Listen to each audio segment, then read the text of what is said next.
Magandang araw mga taga-parokya. Ako po si Father Romel Felizardo. Halina't pagyabungin natin ang salitang bubusog sa atin. Halina tayong magminandal.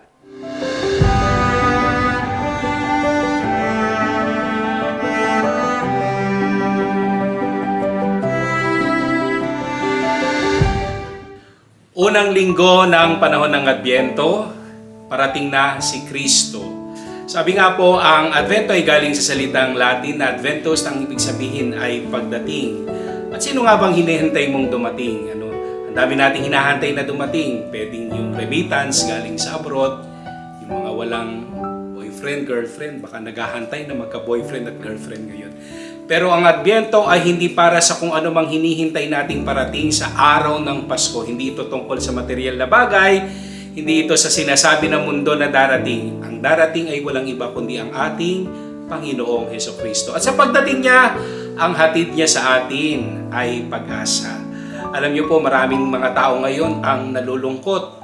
Maraming mga tao na sa tingin nila ay wala nang pag-asa at wala nang dahilan pang mabuhay. Kapag dumadanas na nga tayo ng problema, ang daming ang mga bagay na nagtutulak at boses na nagsasabi sa atin na wala na mangyayari sa atin. Pero tandaan po natin, hindi lahat ng sinasabi ng ating isip, hindi lahat ng sinasabi ng boses na napapakinggan natin sa ating paligid ay nagsasabi sa atin ng totoo at tama.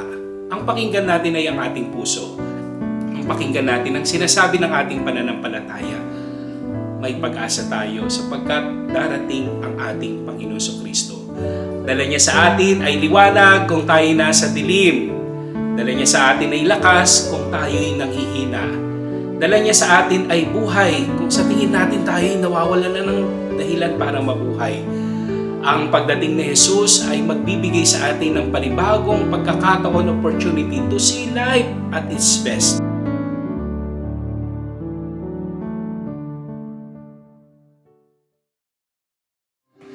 At sana'y nabusog kayo sa ating inihandang minandal.